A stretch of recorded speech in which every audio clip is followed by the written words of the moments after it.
안녕하세요. 친정엄마와 저는 최근 조금 곤욕스러운 일을 겪었어요. 연락을 끊고 산지 수십 년이 넘는 아버지의 사망 소식을 받은 것이었어요. 돌아가신 아버지와 친정엄마는 갈라선 지 아주 오래되셨거든요. 사실상 이혼을 한 것인데 옛날 분들이어서 그런지 이혼이 남들이 보기에 흉이 된다고 생각하셔서 서류상으로는 이혼 처리를 하지 않으셨어요. 즉, 수십 년을 별거로 살아오신 상태인 것이죠. 저에게도 아버지는 거의 남이나 다름없었어요. 저한테는 기억도 안 나는 어린 시절에 엄마와 아버지가 갈라섰기 때문이었어요. 처음에는 엄마가 이유를 말씀해 주지 않으셨죠. 하지만 나중에 성인이 된 뒤에 여쭤보니 아버지가 도박에 빠지고 여성 편력이 심해 엄마 속을 굉장히 썩였다고 했어요. 그때 아주 가슴이 뻥 뚫린 느낌이었지. 하루가 멀다 하고 바람이 나고, 돈을 아무리 모아놔도 하루아침에 물거품이었어. 그 사람이 바뀔 거라는 생각이 조금도 들지 않아서 어린 너를 들쳐업고 나오게 된 거야. 계속 그렇게 살았다가는 너에게도 조금도 좋을 것이 없을 것 같았거든. 그래서 엄마는 결국 아버지와 갈라서게 되었고, 그 뒤로 한 번도 연락을 주고받은 적이 없었던 것이었어요. 그런데도 서류상 배우자 관계이니 아버지가 사망한 후에 엄마한테 연락이 왔던 것이죠. 그런데 엄마는 아버지에 대한 트라우마가 아직도 잊혀지지 않아서 서류 처리를 해야 한다고 변호사가 불렀을 때 난처해 하셨어요. 딸, 이게 참 이상하게 들릴 수도 있겠지만 엄마는 그 사람이 너무 싫어서 사실 장례나 서류 처리 같은 것을 하고 싶지가 않아.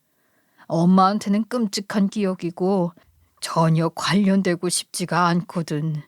그런데 서류상으로 결혼 관계라서 와서 처리하라고 하니 그렇다고 엄마는 그걸 너한테 맡기고 싶지가 않아. 네가 그 처리하는 걸 보게 되면 그것도 엄마가 마음이 많이 불편할 것 같고 이걸 어쩌면 좋을까? 엄마 마음이 그렇다면 내가 남편한테 부탁을 해볼게. 대리인 위임장을 엄마가 써주면 남편이 하면 되지. 그 정도는 남편도 도와줄 거야. 걱정 말고 그렇게 해요. 제 말에 엄마는 굉장히 고마워하셨어요. 그래서 저와 엄마는 제 남편에게 부탁해 대신 변호사와 만나는 자리에 나가달라고 했어요. 대리인 위임장을 써서 부탁을 했죠. 박서방, 미안해. 내가 그 사람 일이라면 다시는 떠올리고 싶지가 않아서 그래. 박서방은 은행에서 근무하니까 남은 재산 처리하는 일이나 서류 처리하는 거 익숙하지? 딸한테 거기 가달라고 하는 것도 좀 아닌 것 같아서 박서방만 괜찮으면 한 번만 도와줄 수 있어? 내가 이렇게 부탁할게. 장모님, 그 정도야 제가 해드려야죠. 걱정 마세요. 그런 일 처리는 제가 또 잘하잖아요. 위임장 써주시면 제가 가서 깔끔하게 처리하고 오겠습니다. 남편은 다행히 흔쾌히 엄마의 부탁을 받아주었어요. 그래서 엄마가 써준 위임장을 가지고 변호사를 찾아가서 돌아가신 아버지 관련 서류 처리를 도맡아 주었죠. 장례식 비용 처리도 남편이 모두 정리해 주었어요. 그리고 장례식이 끝난 뒤 남편이 친정엄마를 불러 몇 가지 설명을 해드릴 것이 있다고 했어요.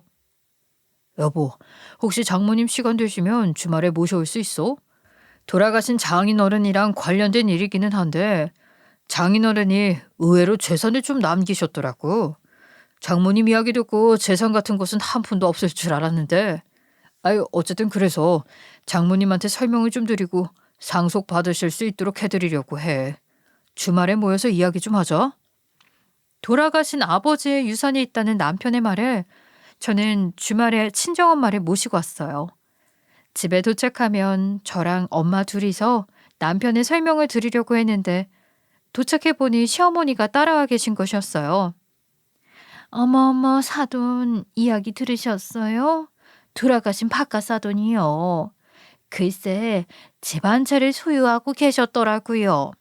그거 상속받으시면 안 싸도는 노후가 걱정이 없으시겠어요. 이거 완전 수지 맞으셨네. 아, 정말 부럽다. 나도 갑자기 어디 하늘에서 집 한 채 뚝 받았으면 좋겠다. 시어머니는 이렇게 별 생각 없이 떠들어대셨어요.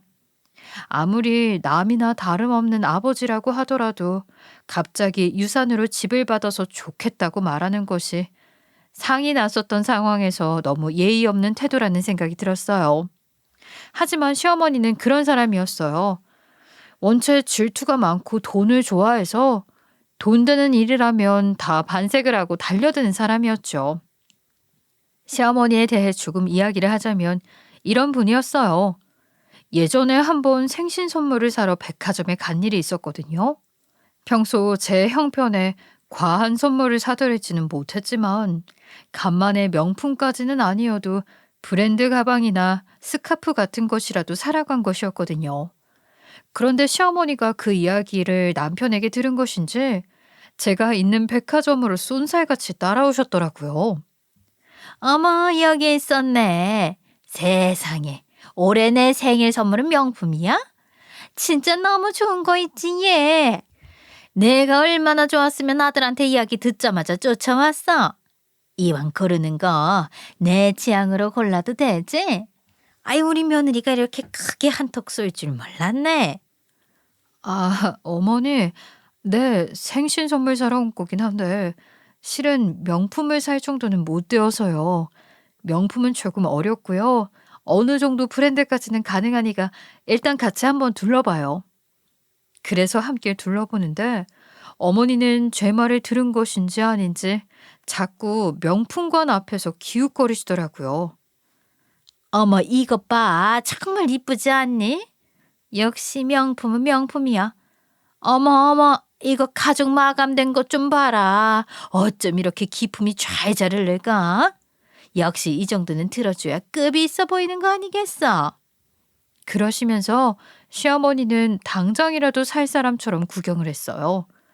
명품은 가격이 너무 비쌌기 때문에 전 솔직하게 너무 비싸다고 말하면서 시어머니를 데리고 나왔지만 시어머니는 계속해서 명품백만 구경하시더라고요.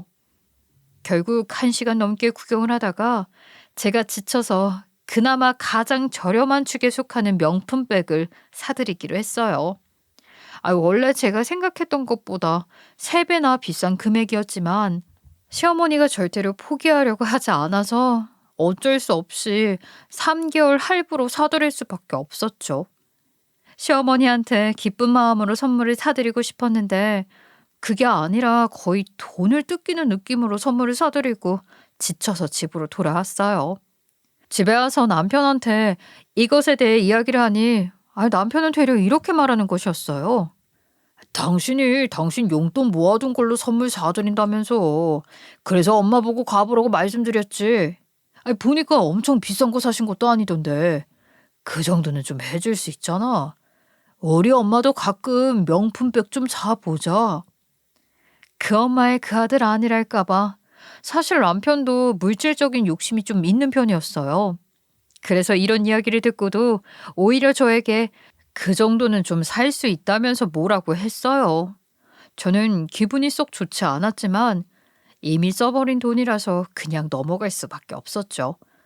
그런 시어머니가 돌아가신 제 아버지의 유산 이야기를 하는 자리에 나왔으니 당연히 부담스러울 수밖에 없었어요. 그래서 시어머니가 남편과 같이 와 있는 것을 보고 저는 썩 기분이 내키지 않았어요. 하지만 어쩔 수 없다 보니 남편에게 설명을 부탁했어요. 돌아가신 장인어른 재산 처리를 도운 변호사가 장인어른의 재산 이야기를 해주더라고요. 돌아가신 장인어른이 의외로 재산을 꽤 가지고 계셨던 것 같아요. 일단 장인어른 명의로 지방에 집이 한 채 있고 약간의 현금이 남아 있었어요. 장모님이 장인어른을 끔찍해 하시는 것은 알지만 그간 마음고생하신 보상으로라도 그 재산은 받으시는 것이 어떨까 해서요. 그래서 제가 장모님 대리인 자격으로 장인어른이 소유하고 있었던 지방의 집을 장모님 명의로 바꿔두었어요. 또 현금이 들어있는 통장도 받아두었고요. 아예 안 그래도 장모님이 요즘 좀 한적한 지방에서 살고 싶어 하셨잖아요. 이참에 지방에 집 한 채 가지고 내려가 사시는 건 어떨까 해요. 엄마, 그 집에서 살기 싫으면 그 집 팔아서 다른 집 한 채 사면 되지. 엄마 계속 지방 내려가 살고 싶다고 했잖아. 우리 잘된 셈 치자. 저는 엄마가 그 재산을 안 받겠다고 할까봐 일부러 엄마에게 이렇게 말을 했어요. 다행히 엄마도 그 재산을 받기로 했고 고맙다면서 남편에게 성의 표시를 했죠. 박서방, 정말 고마워. 사실 내가 마무리 지어야 할 일이었는데 박서방 덕분에 집까지 생겼네. 내가 성의 표시라도 해야 할 것 같아서 통장에 들어있던 현금은 박서방에게 주려고 그래. 내가 진심으로 고마워서 그러니까 받아줘. 아이고, 장모님, 뭘 이런 걸 다. 제가 해드릴 수 있는 일을 해드린 것뿐인데 정말 감사합니다. 사양 않고 받겠습니다, 그럼. 그리고 혹시 또 도와드릴 일 있으면 말씀해 주시고요. 어머, 어머, 이렇게 많은 돈을 주신다고요? 아유, 정말 고맙죠, 안 써돈. 이 돈이면 해외로 풀빌라 놀러 갔다 와도 여유롭겠네. 덕분에 잘 놀게요. 시어머니는 끝까지 눈살 찌푸리는 말을 했지만 어쩐 일로 끈질기게 더 달라고 하지 않아서 다행이라고 생각했어요. 엄마는 얼마 후 상속받은 집을 팔아 지방에 원하시던 집을 구입했어요. 앞마당이 있는 개인주택이었죠. 엄마는 지방으로 이사를 가신 후 아주 만족스러워 하셨어요. 이 집에서 사는 게 너무 좋은 거 있지? 아이, 사실 그 유산 받을 때는 좀 찝찝했는데 사위 말 맞다나 마음고생한 값이라고 생각하려고. 평생 그 사람에 관한 일을 마음에 무겁게 담고 살았는데 이제는 마음이 가벼워. 남은 삶은 좀 즐기면서 살아야겠다. 정말 잘됐다, 엄마.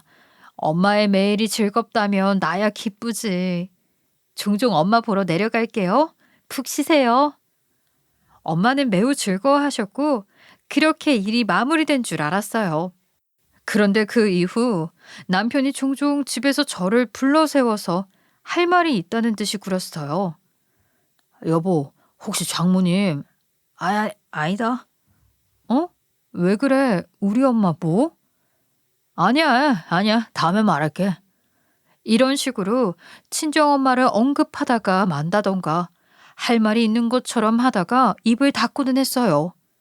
그러더니 갑자기 퇴근 후에도 일이 많다면서 밤 늦게 들어오기 시작했어요. 남편이 다니는 은행은 칼퇴가 장점인 곳이어서 몇 년씩이나 야근을 하는 모습을 못 봤는데 이상하게 최근 들어 자주 야근을 하고 온다고 말을 하는 것이었어요. 처음에는 설마 이 인간 바람이 났을까 싶었죠. 하지만 저도 감이라는 것이 있는데 그건 아닌 것 같다고 생각했어요. 그래서 정말로 일이 많아졌나 보다 하고 말았어요. 그런데 또 이상한 일이 있었어요. 남편이 어느새인가 새 차를 뽑아온 것이었어요. 그것도 외제차로요. 남편과 저는 통장을 공유하고 있었기 때문에 제가 모르는 큰 돈을 남편이 쓸 수가 없었는데도 말이에요. 만약 외제차를 살 정도로 큰 돈을 썼다면 제가 알고 있는 것이 정상이었죠. 저는 의아해서 남편에게 물어보았어요. 아니, 여보, 저 차는 언제 산 거야? 차 바꾼다는 말 한 적 없었잖아. 그리고 무려 외제차를 산 돈은 대체 어디서 난 거야? 당신 혹시 숨겨둔 비자금이라도 있었어? 나한테 말도 없이 몰래 살 수 있는 금액이 아닌 것 같은데. 아무리 비자금이라고 해도 외제차를 살 정도의 금액이 될 리는 없다고 생각을 해서 물어보았더니 남편은 좀 이상하게 얼버무리는 것이었어요. 회사에서 그 상여금을 좀 많이 줬거든. 그래서 오랜만에 사고 싶은 거 사봤어. 괜찮지, 여보? 상여금? 외제차를 살 정도로 많이 받았다고? 그런데 나한테 말도 안 하고 외제차를 산 거야? 아니, 그래. 뭐 말 안 할 수는 있는데 이제까지 그런 적 없었잖아. 좀 이상하네. 그렇게 됐어. 내가 다음부터는 조심할게. 이번만 좀 봐줘. 알겠지? 아무리 그래도 외제차가 단순히 사고 싶은 거라고 하고 넘어가기에는 과하지 않나 싶었어요. 하지만 남편의 말을 한번 믿고 그럴 수도 있다고 생각을 하고 넘어가려고 했어요. 그런데 그 뒤에도 예전에는 보지 못했던 장면들을 자꾸 보게 되는 것이었어요. 한 번은 시댁에 볼 일이 있어 들렀는데 가보니 시어머니와 남편이 함께 있었어요.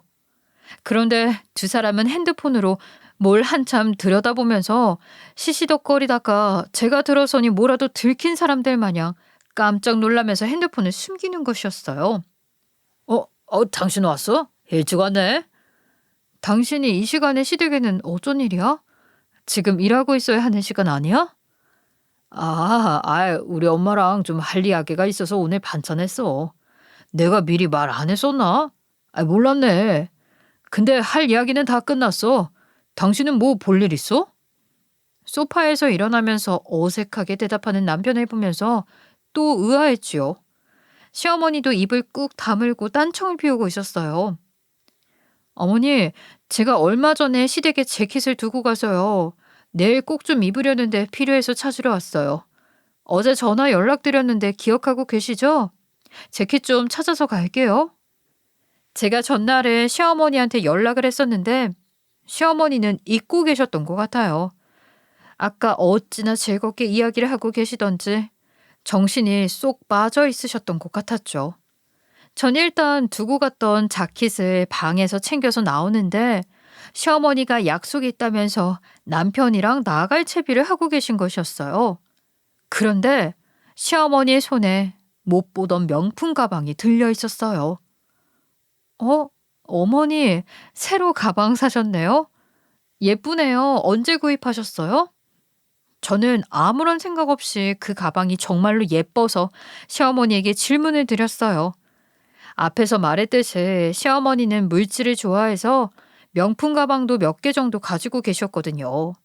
뭐 그 정도야 그럴 수 있고 새삼스러운 일도 아니라서 새 가방이 생긴 시어머니가 기분 좋아하시라고 저는 진심으로 말을 했어요. 그런데 시어머니는 갑자기 가방을 본인 등 뒤로 숨기면서 당황하는 것이었어요. 응, 그래. 이 가방 선물 받은 거야, 선물. 아는 사람이 사줬거든. 비싼 거 절대 아니야. 그럼 우린 나간다. 현관문 잘 잠그고 나가라. 그러면서 시어머니와 남편은 서둘러 밖으로 나갔어요.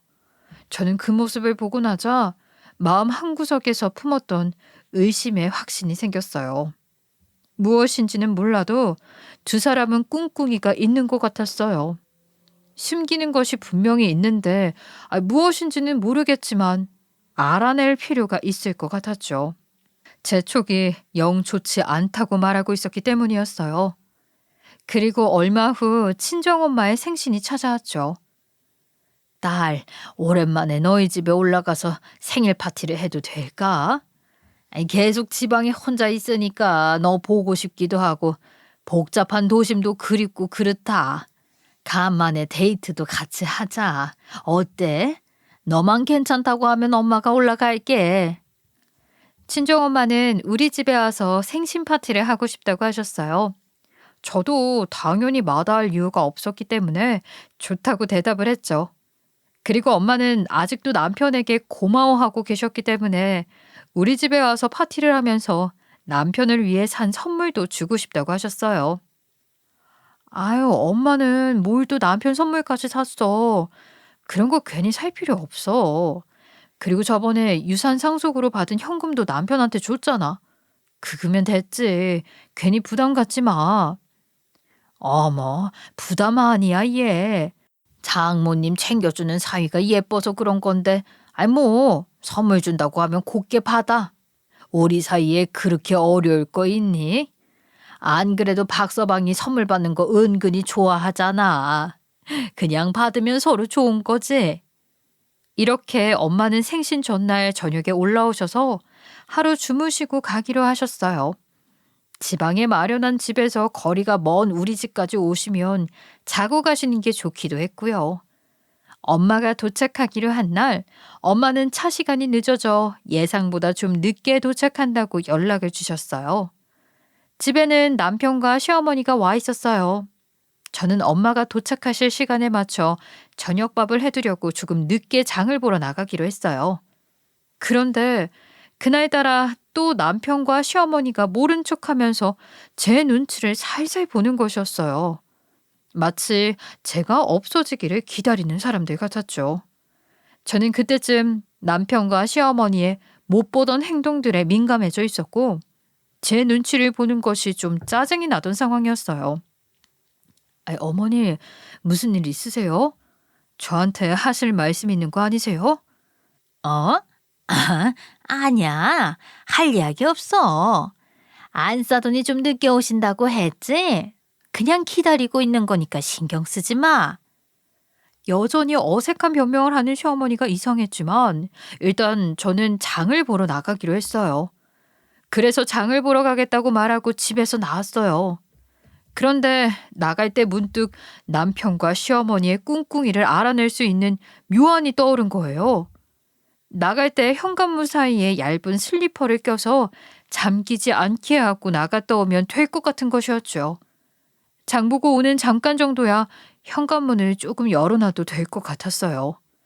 또 우리 집은 거실에서 현관문이 잘 안 보이는 구조였기 때문에 몰래 소리 없이 들어와서 남편과 시어머니의 이야기를 들어보면 좋을 것 같았어요.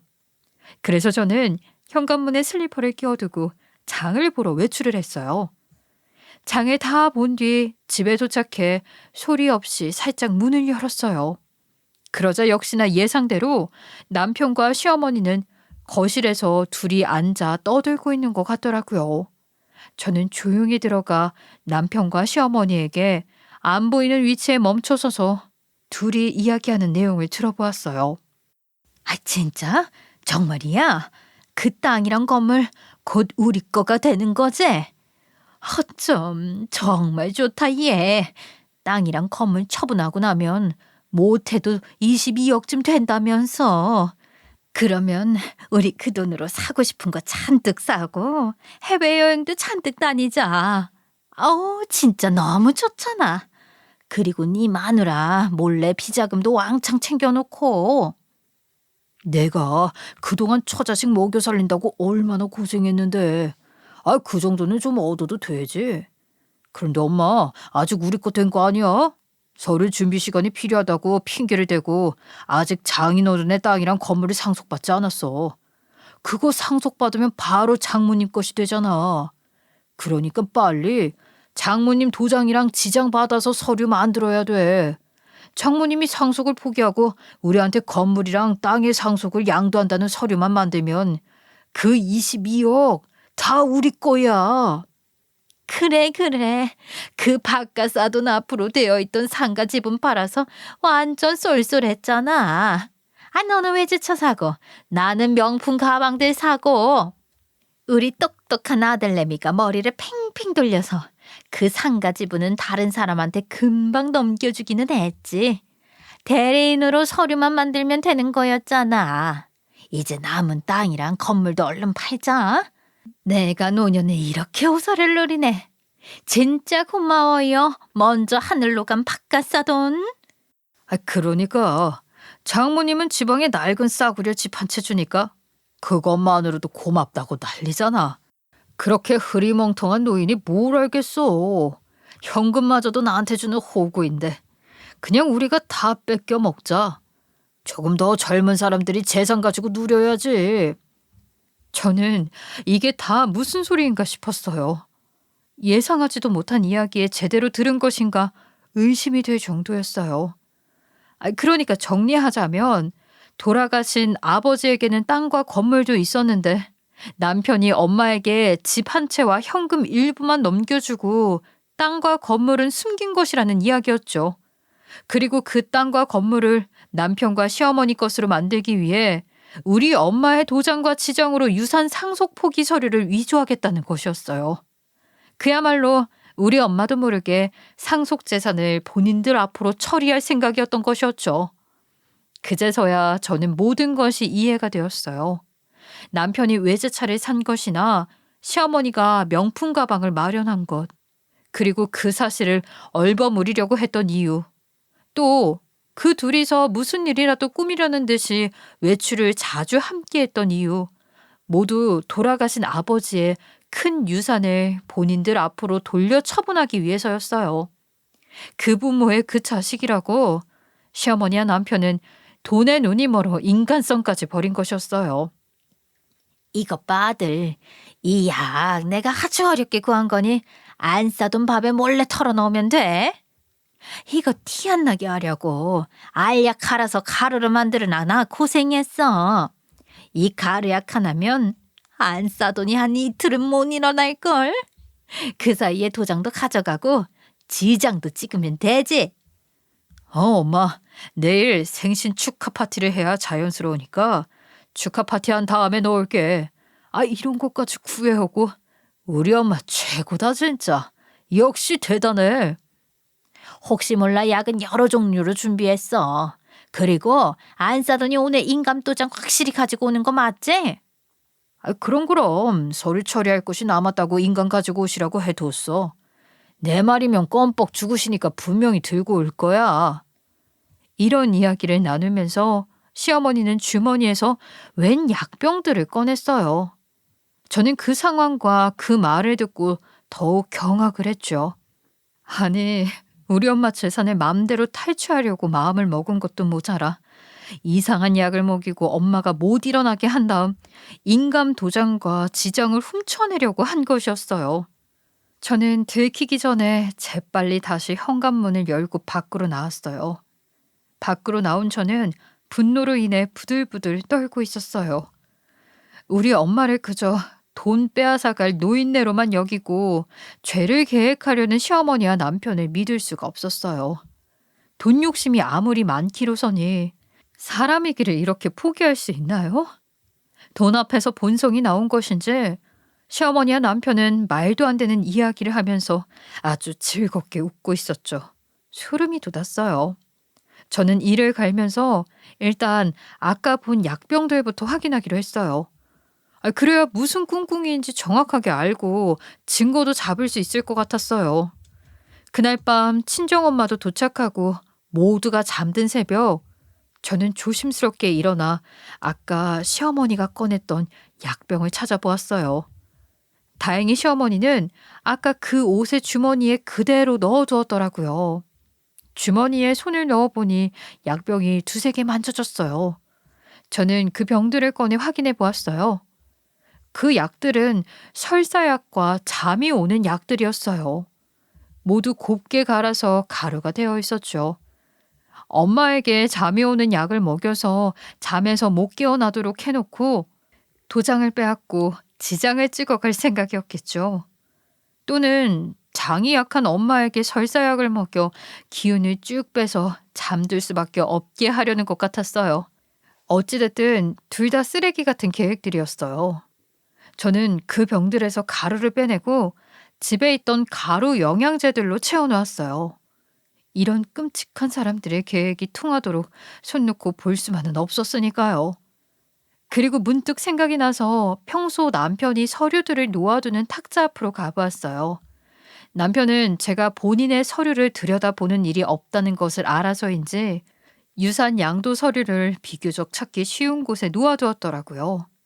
확인해 보니 이미 우리 엄마의 이름까지 적어두고 양도받는 사람은 시어머니로 해두었어요.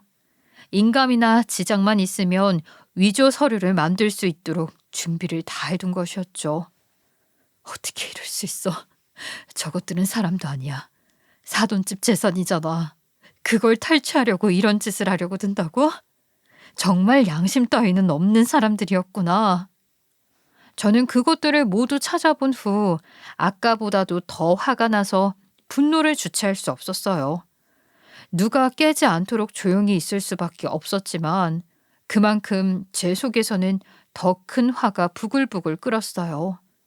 저는 제 목숨을 걸고 이 무례한들에게 복수를 하겠다고 마음을 먹었어요. 그래도 남편이고 시어머니인데 돈에 눈이 멀어서 한 가족인 우리 엄마에게 이런 짓까지 하려고 들 줄은 몰랐거든요. 우리 엄마와 저를 우습게 보고 속여 먹으려고 한 죄를 꼭 처벌해 주어야겠다고 다짐했어요. 다음날 저는 모른 척 밝은 모습으로 친정엄마의 생일 파티를 준비했어요. 어젯밤에는 분노로 잠을 잘 못 이뤘지만 오늘은 반드시 원래의 예정대로 즐거운 하루를 보내야 했기 때문에 필사에 연기를 했죠. 엄마, 엄마가 데이트하고 싶다고 하셨잖아요. 그래서 어디를 갈까 하다가 어릴 때 엄마랑 자주 갔던 대공원에 가려고요. 가서 우리 산책도 하고 구경도 하고 멋진 카페도 가서 시간도 보내고 와요. 어때요? 정말 좋지. 아유, 엄마가 대공원 가는 거 좋아하는 거 어떻게 알았어? 정말 오랜만이다. 바로 준비할게. 어서 나가자. 어머, 정말 재미있겠다. 안사돈, 같이 가요. 요새 날씨가 조금 더우니까 이 선크림도 꼼꼼히 바르시고요. 아들, 우리도 빨리 준비하자. 오늘 정말 즐거운 하루가 되겠네. 시어머니와 남편도 나갈 채비를 함께 하고 나왔어요. 저는 사실 극도로 예민해진 상태였지만 티를 내지 않아야 오늘의 계획을 완수할 수 있었죠. 그래서 할 수 있는 한 꾹 참은 채로 4명이서 대공원에 가서 시간을 보냈어요. 안사돈, 이것 좀 보세요. 이 모자 정말 예쁘지 않아요? 안사돈한테 잘 어울릴 것 같은데. 아, 이리 와서 좀 써보세요. 어머, 이것 봐, 완전 딱이지 않아? 아들, 안사돈한테 이 모자 좀 사드려. 정말이네. 아우, 장모님한테 딱이에요. 오늘 햇빛도 많은데 이 모자가 챙도 넓어서 좋네요. 선물이라고 하기에는 뭐하지만 제가 이거 사드릴게요. 오늘 쓰고 다니세요. 어머, 사위 안 그래도 되는데. 아, 정말 고마워. 이 모자가 참 예쁘긴 한데 덕분에 잘 쓰고 다닐게. 고마워. 시어머니와 남편은 끔찍한 계획을 짠 사람들이라는 것을 숨긴 채 저희 엄마 앞에서 살살 비율을 맞춰가면서 다녔어요. 그 모습을 보는 게 역겹기도 했죠. 저는 그래도 꾹 참고 최대한 웃으면서 낮 시간을 보냈어요. 그리고 오후에 집으로 돌아와 엄마의 저녁 생신상을 준비했어요. 아무것도 모르는 엄마는 그저 즐거워하셨어요. 그리고 생신상이 차려진 뒤 남편은 마치 서프라이즈를 준비한 것처럼 저와 엄마에게 부엌으로 잠시 가달라고 말을 했어요. 제가 장모님을 위해 서프라이즈를 준비했거든요. 그러니까 잠시만 아내랑 같이 방으로 가보시겠어요? 어서요, 장모님. 후회하지 않으실 거예요. 그러더니 남편과 시어머니는 거실 불까지 다 끄고 진짜 서프라이즈를 준비하는 흉내를 냈어요. 둘이서 뭘 하는지 한참을 거실에서 쿵짝거렸어요. 오늘 사돈이랑 사위가 나를 위해 준비를 많이 해줬네. 내가 이렇게 행복한 사람인 줄은 몰랐잖아. 좋은 사돈댁 만나서 이런 대접도 다 받아보고 평생 혼자 산 외로움을 말년에 보상을 받나 보다. 고마워, 딸. 이따가 사돈이랑 사위한테도 고맙다고 말할게. 아직 아무것도 모르시는 엄마는 그저 즐겁고 행복해 하셨어요. 저는 씁쓸했지만 일단은 마음을 가다듬고 기다렸죠. 시어머니와 남편이 뭐라고 준비하는 것처럼 하고 있었지만 그 둘이서 지금 잠 오는 약과 설사약을 엄마의 밥에 쾌재를 부르며 섞고 있을 것이라고 확신했어요. 하지만 상관없었어요. 그 약들은 이미 영양제에 불과했으니까요. 조금 후 나오라는 말에 거실로 가보니 남편과 시어머니가 케이크에 촛불을 붙이고 선글라스랑 꽃갈 모자를 쓴 채 음악을 틀고 춤을 추면서 노래를 불렀어요. 우리 장모님 생신 축하드려요. 부디 오래오래 행복하게 건강하게 사세요. 안사돈, 이렇게 우리가 같이 축하를 할 수 있으니 얼마나 좋아요. 생신 축하드려요. 우리 함께 오래오래 살아요. 그런 남편과 시어머니의 모습은 정말로 가증스러웠어요. 뒤로는 흉계를 꾸미면서 앞에서는 노래를 부르고 춤까지 추다니 정말 징그러운 모습이었죠. 저는 그 모습을 보고 헛웃음이 나왔어요. 하지만 지금은 일단 분위기를 맞춰야 했기 때문에 엄마와 함께 물개박수를 치면서 좋아했어요. 세상에, 사돈 그리고 사위, 이렇게 열심히 준비했어요. 나 있잖아요. 눈물 날 것 같아요. 정말 고마워요. 오래오래 살게요. 사돈이랑 사위도 항상 건강해야 해요. 고마워요. 저는 웃으면서 그 장면을 핸드폰으로 촬영했어요. 서프라이즈가 끝난 뒤에 불을 켜고 다 같이 사진도 찍고요. 그러더니 시어머니랑 남편은 우리 엄마한테 생신 선물까지 전달하더라고요. 나름대로 비싼 브랜드의 모자와 장갑이었어요. 엄마는 고맙다고 감동하시더니 시어머니와 남편에게 선물을 주셨어요. 굉장히 비싼 건 아니어도 좋은 브랜드의 지갑과 목걸이였죠. 사돈 간에 그렇게 훈훈한 선물 교환식이 끝나고 밤이 깊어갔어요. 밤이 되자 엄마는 정말로 피곤하셨는지 일찍 자리에 누우셨어요. 오늘 하루 종일 바깥 나들이도 하고 파티도 하셨기 때문이겠죠. 시어머니와 남편도 잠잘 준비를 하고 저도 평소처럼 잘 준비를 했어요. 하지만 제 마음은 바로 오늘 밤에 증거를 잡겠다고 불타오르고 있었죠. 저는 잠자리에 들 때 한 손에 핸드폰을 꼭 쥐고 누웠어요. 당연히 잘 생각이 없었기 때문에 자는 척하면서 귀를 쫑긋 세우고 있었죠. 얼마 뒤 엄마와 제가 정말로 자고 있다고 확인을 했는지 남편은 일어나서 시어머니를 만났어요. 어둠 속에서 두 사람이 거실에서 킬킬거리고 웃고 있는 것 같았어요. 두 사람은 친정엄마가 자고 있는 방으로 들어갔지요. 아마도 도장을 찾기 시작한 것 같았어요. 그리고 그때 저는 이때다 싶어 바로 그 방을 쫓아 들어갔어요. 그리고 불을 확 켜고 남편과 시어머니를 향해 소리쳤어요. 내가 모를 것 같았어? 미안한데 아까 니들이 저녁밥에 탄 거 잠 오는 약이나 설사약 아니야. 그거 내가 바꿔치기 해둔 영양제거든? 이 사람보다 못한 짐승 같은 인간들. 이런 짓을 벌일 정도로 돈에 미쳐있는 줄은 몰랐네. 제가 큰 소리로 이렇게 외치자 남편과 시어머니는 화들짝 놀라 엉덩방아를 찧었어요. 제가 나타날 거라고는 조금도 생각하지 못한 것 같았죠. 당연했어요. 이 난리에 친정엄마도 일어나셨어요. 그리고 이게 대체 무슨 상황이냐고 하면서 놀라워하셨죠. 저는 엄마를 안심시키면서 남편과 시어머니에게 말했어요. 나도 다 듣고 다 봤어. 돌아가신 우리 아버지의 재산이 상점 지분 있는 거랑 땅이랑 건물 있었다지? 그걸 차지하고 싶어서 우리 엄마한테 잠 오는 약이랑 설사약 먹이려고 한 거잖아. 엄마가 인사불성으로 잠에 빠지면 인감도장 빼앗고 지장 찍어서 유산 상속 서류를 위조하려고. 내 말이 맞지? 어디 아니라고 말해봐. 제가 버럭버럭 화를 내자 남편과 시어머니는 처음에는 놀라서 쩔쩔매더니 바로 자세를 고치고 저에게 뻔뻔하게 말을 했어요.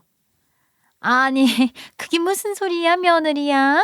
우리가 뭐 안사돈한테 뭘 먹이고 문서를 위조하려고 했다고? 너 형사 드라마 너무 많이 본 거 아니니? 말도 안 되는 소리를 하고 있어?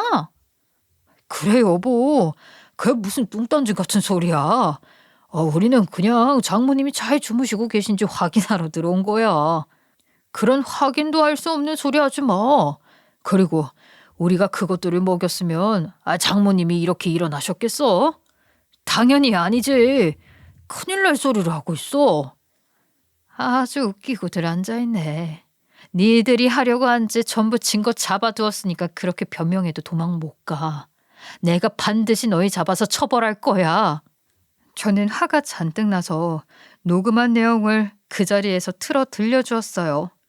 어제 숨어서 이야기를 들으면서 모두 녹음을 해주었거든요. 거기에는 제 아버지의 유산을 노리고 우리 엄마에게 그런 것들을 먹이려고 한 정황과 엄마의 이름으로 유산 상속포기 문서를 위조하고 유산을 양도하는 문서도 위조해 유산을 가로채겠다고 하는 내용들까지 다 들어가 있었어요. 친정엄마도 녹음 내용을 듣고 충격을 받은 채 남편과 시어머니를 돌아보았어요. 아니, 이게 다 정말이에요, 사돈 사위? 나는 오늘 그저 다 같이 즐거웠던 걸로만 알고. 그런데 유산이 더 있었고 나를 속이고 그걸 갈취하려고 했다는 게 정말이에요? 잘 들어. 당신들은 돈이라면 눈이 멀어서 가족도 버리는 사람들이야. 그거 먹고 우리 엄마가 영영 못 일어나시면 어쩔 뻔했어? 그 가루약 내가 챙겨뒀어. 당신들이 엄마한테 먹이려고 한 것들 신고할 때 다 증거로 제출할 거야. 이렇게 증거가 뻔히 있는데 어디서 발뺌이야? 돌아가신 아버지 유산에 눈 돌아가서 이딴 짓을 하려고 한 거 맞잖아. 내가 그냥 넘어가 줄 줄 알아? 둘 다 경찰에 신고하고 이혼 소송까지 진행할 거야. 그렇게 말하자 남편과 시어머니는 갑자기 바닥에 무릎을 꿇고 제 양다리를 잡은 채 빌기 시작했어요. 아니야, 타오해야 며느라. 정말이다. 우리가 어떻게 안사돈한테 그런 짓을 하겠니? 그런 생각하지 말고 우리 봐서 친정 좀 해봐. 어? 우리가 그런 짓을 할 사람들이니? 정말 아니라니까. 그래 여보, 그게 다 무슨 소리야? 만약에 우리가 그렇게 끔찍한 짓을 할 계획이었으면 오늘 이렇게 열심히 생신 파티를 했겠어? 어? 우리가 그렇게 두 얼굴을 가지고 있다니 말도 안 되지. 여보, 그동안 잘 지내왔으면서 갑자기 왜 이래? 진정 좀 하라니까 제발. 하지만 저는 단호했어요. 친정엄마도 너무 많이 놀라셨지만 곧 마음을 가다듬고 제 곁에 서 계셨어요. 절대로 용서 안 할 거야. 당신들이 하려고 했던 짓들 전부 되돌려줄 거야. 돈에 미친 인간들을 가족이랍시고 같이 살아온 내가 멍청이지. 이제 다시는 보지 말자. 그리고 당신들이 따라올 수도 없을 거야. 왜냐하면 내가 당신들이 갈아놨던 가루약들 아까 당신들한테 물 주면서 거기에 타놨거든. 이제 슬슬 신호올 테니 니들이 한번 당해봐 어디. 사실 이 두 모자가 저희 엄마에게 주려고 했던 가루약들을 제가 따로 챙겨놓아서 그걸 이 인간들에게 조금 줘버렸거든요. 제가 자기 전에 저녁에 이 두 인간들에게 물 한 잔씩 마시고 자라고 줬거든요. 아마 그 기운이 이제 슬슬 오기 시작할 것 같았어요. 엄마, 나 지금 신호 오는 것 같으니까 빨리 저들 잡고 있어. 경찰서 못 가게 잡고 있으라. 야야, 나도 지금 배가 아파하려고 그런다. 엄마야, 이거 큰일 났네. 싸게 생겼어. 네가 잡고 있어, 네가. 그들은 죽겠다며 서로 화장실을 가려고 했고 저희도 잡아야 했고 아주 난리를 치더군요. 저는 그 길로 남편과 시어머니를 뿌리치고 친정엄마와 함께 경찰서로 향했어요. 경찰서에 가서 모든 증거 자료와 함께 신고를 했죠. 그 뒤 남편과 시어머니는 경찰 조사를 받았어요. 제가 녹음본과 가루들까지 제출했기 때문에 증거가 확실해서 형사사건 판결도 일사천리로 이루어질 거라는 이야기를 들었어요. 이렇게 범죄로 처벌받을 것이 확실해지자 남편과 시어머니는 부랴부랴 저와 엄마를 찾아와서 비는 것이었어요. 이 며느라, 우리 정말 큰일 나게 생겼어. 경찰들이 우리 불러서 처벌하겠다고 하지 않냐? 우리가 뭘 했다고 이러니 정말? 너 너무한 거 아니니?